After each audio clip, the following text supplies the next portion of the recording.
Amen. Please be seated. Good morning, everyone. I'm going to try to do my best to adjust this mic because it's always covering my eyes because I'm very short, as you can tell. And then I can't actually read what I'm supposed to read.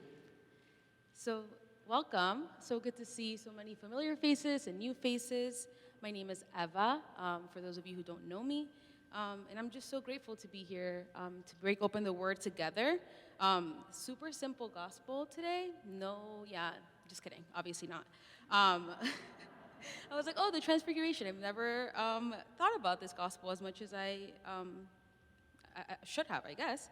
It's our last Sunday. Hi, Beauty. It's our last Sunday before Lent, last Sunday of Epiphany. And we're asked to grapple with this gospel said by Luke. And like I said, it's actually a pretty, at least for me, I found it a pretty complicated task given, this week, just where we are in the world right now.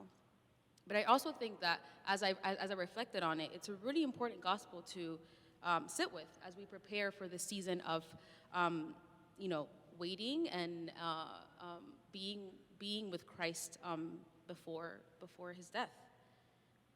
So we hear that Jesus takes Peter, John, and James up to the mountain to pray. And I imagine that this is something that they did all the time, right? We hear many stories in the Gospels where Jesus goes up to the mountain to pray by himself. I'm sure he goes up with the disciples other times as well. So I'm sure that Peter, James, and John didn't think much of it. They were going up to pray. It was a pretty normal thing in their spiritual life. But little did they know, they were about to experience something that would shake them up, to say the least. So they go up to the mountain to pray, and the gospel says, as Jesus was praying, the appearance of his face changed, and his clothes became dazzling white.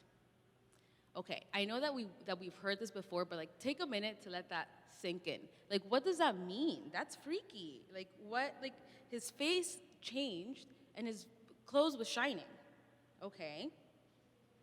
I don't know about you, but I would have freaked out. Like I said, I probably, as I was reading this over and over again, I pictured myself running down the mountain saying, oh, no, not today. I'm not doing this. I hope I'm not alone in this. I hope that some of y'all will be running down the mountain with me. So this is a mystical experience, to say the least. And I remember when I was a kid, I would sometimes ask God, show me a sign that you're real. I was a kid and I was like, please show me a sign. But I mean, now that I'm older, I feel like there were many moments that I experienced God. But if God would have shown me a sign like this, I would have been super scared. I would have been, I wouldn't have known how to understand or interpret what was going on. So anyway, that's where I was as I was reflecting on this gospel. So back to the story. It says that the disciples then saw two men, Moses and Elijah, with Jesus. And Peter speaks. He's the only one that speaks. And says, Master, it is good for us to be here. Let us make three dwellings. One for you, one for Moses, and one for Elijah. Peter speaks and tries to make sense of what he is witnessing through action. Through trying to make something out of what he was seeing. Peter's jump to action is what struck me the most in this gospel. And that's where I want to dig in with all of you. I felt a little bit annoyed with Peter. I was like, why are you saying anything? Just why are you saying anything, and why is that what you said? But I also saw myself in Peter in that moment, in his need to act after being astonished by what he saw. I think that we're all more like Peter than we might actually want to be. I think it's an incredibly human thing to want to make sense of something through our human brains and way of knowing.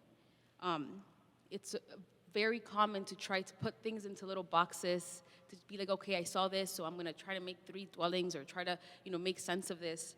And so in that moment, Peter is jumping into action to try to process Jesus' face, changing, this dazzling white, shiny vestment, in a human way. He was trying to make sense of something that is not for us to fully make sense of, trying to understand something that is not, fully understandable. I think that we all do this all the time in our daily lives, whether it's something that happens in our personal lives, with our families, in school, at work. Something happens and we instantly jump into trying to process and trying to make sense of what's happening. And although Peter was living in a different time, he also did that, and I felt very connected to him. In that moment, Jesus appeared to him in a different light. Peter had known Jesus for many, many years. Not just to Peter, to the other disciples, but Peter had known Jesus for many years, and in that moment, he saw him differently. Jesus he no longer looked the way that he had looked before, and that is jarring. Jesus, I'm not sure exactly what the gospel's trying to, say, because they just give us those two lines. We can't fully understand what happened in that moment. But what I do understand is that to Peter's human eyes, Jesus was different. Jesus was being revealed in a different way. Jesus' divinity and humanity appeared in a way that was not fully understandable to Peter. And I'm not sure if Peter was scared or simply stunned, but he clearly did not know what to do with what he had seen. So I'm going back to, putting things into boxes. We do this all the time. The church has been trying to do this for centuries, trying to, make sense of the divine and find ways of talking about God in a right way or in a proper way or in, whatever it is. The church has been fighting about this for forever. And for me, the past few years of my life have taught me a lot about that. I've been on this unexpected journey of unlearning and relearning and deconstructing and reconstructing who God is to me, how I experience God, the unexpected ways I experience God, and the challenging ways I experience God. My time with Life Together, with Manna, in this space, and in seminary have challenged me to question what it means to be present to God in different ways. I have been challenged to move away from my head and move closer to my heart, to try to stop making sense of what I'm, experiencing in my head, trying to put it into boxes, trying to make 3 dwellings, and to be in my heart and be present to what I'm experiencing in my body, to what I'm feeling, even if that's fear. So I'm going to share a little story of when I was growing up. So I grew up in the church, as many of you know. My dad's a priest, and so that means that, God talk was happening all the time in my life. But my parents never taught me, I don't remember my parents ever teaching me or telling me that God was male, or that God was white, or that God looked a certain way. But as a child, I developed an understanding that God, I'm sure many of you might resonate with me, that God was an old white man with a big beard sitting in the clouds somewhere. My parents, again, never, ever told me this. They never told me, God is male and God looks this way. However, I was influenced by the images, the stained glass, the stories, the children's books, all of those things, and the use of the male pronoun for God in church all the time.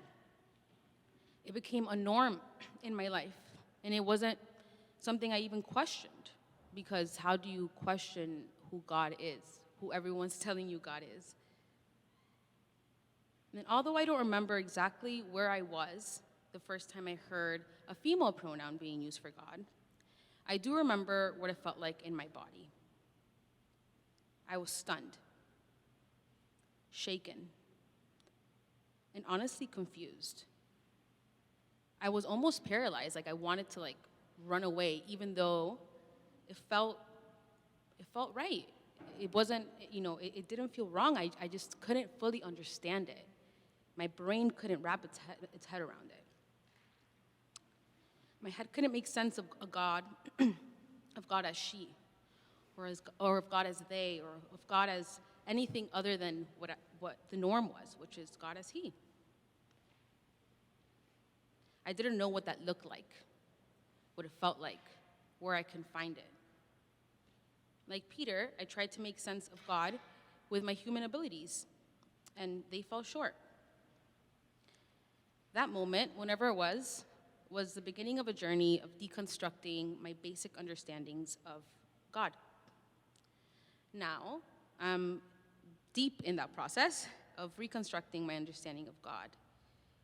And what has been important in that process, the most important thing, again, is being present and open to the ways that God is showing up in my life. Present in the ways that God is surprising me, present in the ways that God is shaking me up. In this process, I have met God in unexpected places. And my understanding of God has been constantly growing and changing. I understand God to be many things now. God as mother, God as parent, God as love, God as shining from within each one of us. And I want to be clear that I'm not saying this is an easy process. Challenging our understanding of God is, I don't think, ever easy. It can be uncomfortable. It can be scary. It will be scary. And I think that that's what the gospel is reminding us today. The disciples struggled with this. They were confused and even scared. The gospel says they were terrified. And this brings me a lot of comfort because I'm reminded that it's okay to be scared, but more importantly, that in that moment of fear, God remains. God is with us. So now let's move on to the other part of the gospel, which is the voice from the cloud, which is scary too. So we move from Peter speaking to a voice coming from the cloud, declaring, "This is my son, my chosen one. Listen to him." And this is a moment for me of pause and redirection. In Peter's effort to make sense of what he's seeing through his action, and in the fear of what being experienced by the disciples, God speaks and says, "Listen to Jesus. Listen." God doesn't say understand or even see. God says listen.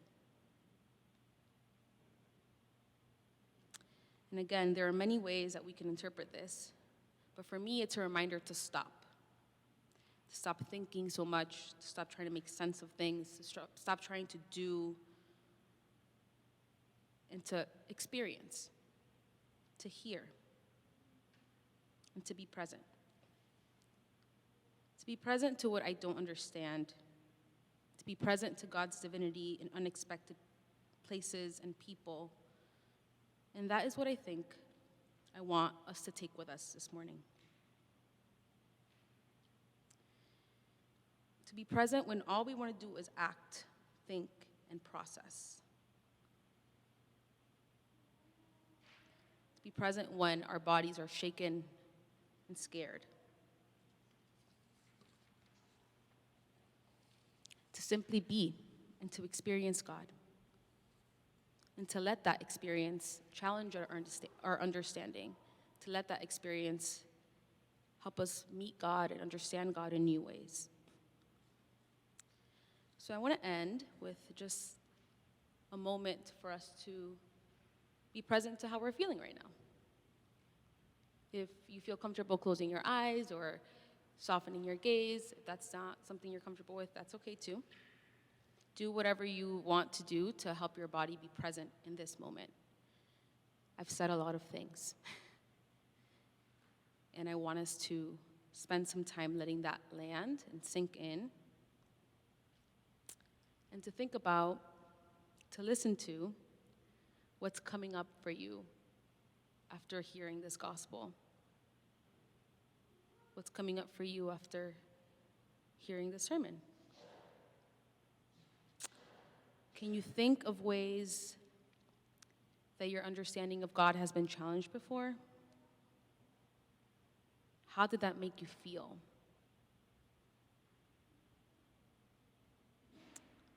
I invite us to sit with these questions just for a moment. We don't have to think too much, but just be.